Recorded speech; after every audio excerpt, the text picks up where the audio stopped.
You're listening to the Ask Drone U podcast. You ask, we answer your drone questions. Whether you're here to turn your passion into profit or you simply fly for fun, we're a community of learners and teachers who aspire to achieve greatness.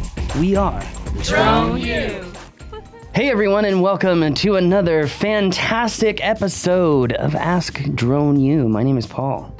And my name is Rob, and as always, we thank you for being with us today, this beautiful day here in Albuquerque. A little warm, but you know what? Not as warm as many other places very close to us. Yeah, and for the record, we are about 20 degrees cooler than Phoenix. Okay, now you know that the Southwest is not all one place. So I ran into somebody when I was there a week and a half ago for the track meet. And the person used to live in Albuquerque, and he was saying that because of the elevation change, 105 there is similar to 95 here. What do you think about that? It doesn't feel the same. I agree. Maybe it's a mind over matter thing, and he has effectively allowed his mind to make it a better place for him. Can I be honest with you? One of the reasons I prefer that you always be honest with me. All right, that's kind of more of a I'm just being a form butthole. of speech. But I finally came to a conclusion of why I could never live in Phoenix full time, because I would not want my body to adjust to the heat so much that whenever I travel somewhere in the winter, it's like debilitatingly cold. Interesting. Because you know how we have some students who come from Phoenix over to Albuquerque in the winter to do some training and whatnot, and they expect it to be all rosy and Phoenix-like, and it's not. Yeah. And they're always like, it's so cold. I'm like, dude, it's 60 degrees out. It's beautiful. Yeah, seriously. We love 60 degrees. Yeah. No, and Phoenix is a really cool place. I actually like Phoenix. I know it's not your favorite place, but anyways, I don't know why we're talking about Phoenix. No, but it brings us into a question with this Phoenix heat. And Phoenix heat can cause lots of technology problems due to the heat. And let's say that you lost a Phantom. Mm-hmm. How are you going to replace it? Yeah, what are you going to do? Hey, Paul. Hey, Rob. Kevin, New Jersey again. I had a question about how you guys are going to potentially handle the Phantom 4 or the Phantom line in general going DMS, the diminished manufacturing supply, in terms of lots of batteries, extra bodies, remote controls, and stuff like that. Are you guys stocking up on that because that's going to be your mapping tool for the next 10 years, or are you guys already starting to look towards other platforms down the line? I'm just trying to think about, in the future here, what potentially is the supply chain logistics of a business when these products can potentially be around for 2-3 years, and then the company decides, well, we're not going to make them anymore. I know I went and started looking at like the Autel products, and they've got that Evo, which is basically like a Mavic, and they used to have the X-Star, which they don't seem to make anymore, which was kind of like a Phantom. And then Unique has their H520s, but there's pros and cons to every single platform you look at. Some are really pretty good, but not so much for the price. Some have a good price, but they're not really that great for mapping, yada yada. So what is your strategy, or what should anybody out there that's in the mapping world, what's a recommended strategy to handle this type of scenario where your supply chain of the product that you use is potentially going to go bye-bye in, say, a 5-year window? Thanks. Bye. Thank you, Ken. Always very well thought out questions. And of course, I'll just be honest, this question is from a little while ago, so I think we've gotten some information since relative to DJI and the Phantom series, and it sounds like they're going to ramp production back up. But let's just address the question as if not. I don't know, because I just cannot imagine that this niche that's in the market that the Phantom has filled so well is just going to go away. It doesn't make sense. I don't think it's going to go away. Otherwise, DJI will go away.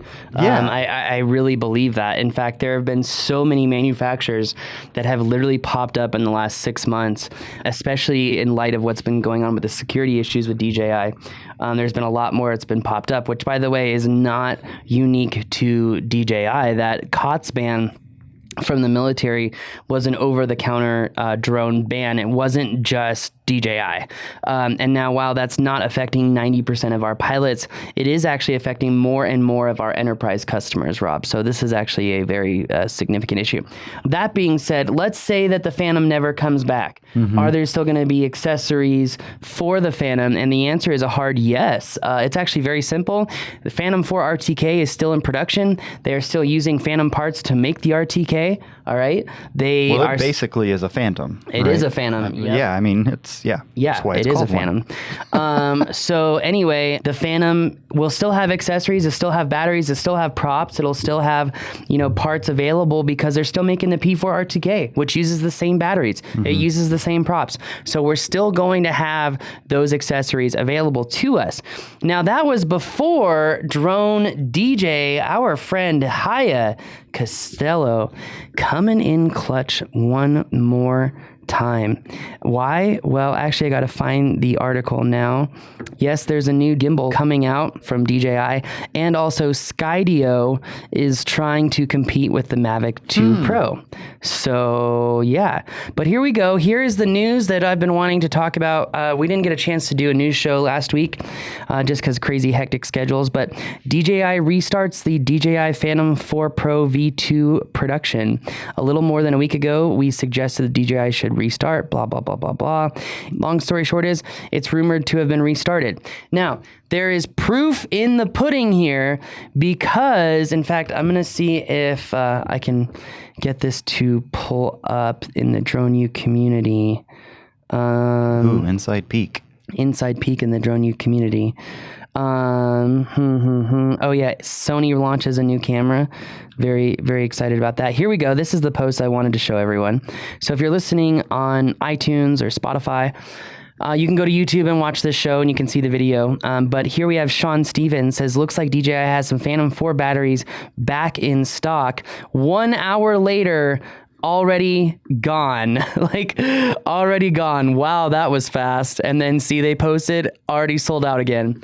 So they are coming back, but as you can see, the word got around really fast that batteries were back in stock and they were all bought. And I can give you the reason as to why. Batteries on Amazon, if you go to Amazon right now, you'll realize that the batteries are a lot more expensive. Hold on, let's see. Regular battery, high capacity battery. Wait a minute. $149.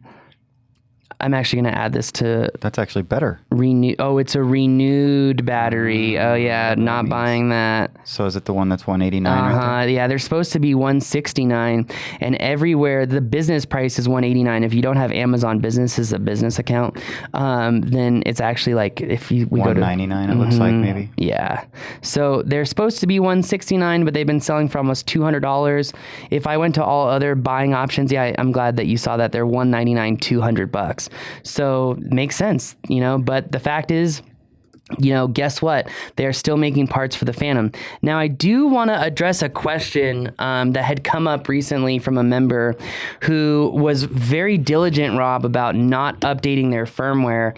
And then all of a sudden, they started having IMU issues, horizon drift, and their gimbal is just suddenly drifting from horizon to horizon, which I've seen myself. It's not uncommon. Typically, a firmware update will fix it. Well, he had made a point to never update his firmware. So he plugged in his phone, which was connected to the internet, plugged in DJI Go 4, and then all of a sudden, and this is according to him, all of a sudden his gimbal starts drifting. He does an IMU calibration, no fix. I gave him instructions about doing the IMU, then power cycling the drone, letting it sit there for 30 minutes. So that way the IMU can kind of cook, go outside, do a compass cal in an area with non-ferromagnetic interference. After all that, he was still having issues and then had a firmware updating issue. And I just want to, again, tell everyone that if you don't want to deal with these issues, nolimitsdrones.com to fully unlock your drone. So this way you won't have any of those problems. You do own the equipment and you do have the right to do this, so go for it. I may get some slack for it, but I don't really care. So there's that. Well, I think you care. I do care. But I also believe in full transparency. Right. I also believe in the feedback loop. And ultimately, we live in a capitalistic world, not just in America, but in the world. And it's just like, if people want things, the market will either give it to them or people will not use the market anymore. Yeah, they'll figure something else out. And so on that note, it's one of the things. Natural selection for businesses. Absolutely. As it relates to the Phantom and other options, that is something that we're constantly, just making sure we're aware of everything that's out there that might actually do the job as well as the Phantom 4 Pro does, particularly as it relates to mapping, right? And that it's still the one that's out there because Ken was asking, are you looking at other options just in case? But right now, it's still the best. For mapping, unfortunately, yes, unless you build your own drone, which we're in the middle of. So. Oh yeah, there is that. There is that. Anyway, we answered that question. There's no need to beat around the bush anymore. If you have a question, go to askdroneu.com. Please let us know. Also, check out our upcoming events page. If you go to thedroneu.com and you pull up our website, under the training tab, you'll see all of our upcoming training. Just go to training events. And in those training events, you'll see what's coming up, which is here we have a training in Albuquerque. We have a training in New York a couple days later. That is a mapping training. And then we're doing our big business mastery and mapping training. So I would highly recommend that you check this out. We have an entire schedule where we talk about it. I don't know if this link goes to the Ticket Tailor page or if it goes to the page with details.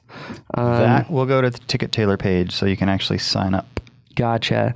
Well, I think the business mastery is something that you guys are not going to want to miss. It is 2 days of working on your business. We're not going to spend 2 days working on your why. We are actually doing very, very, how do I say this?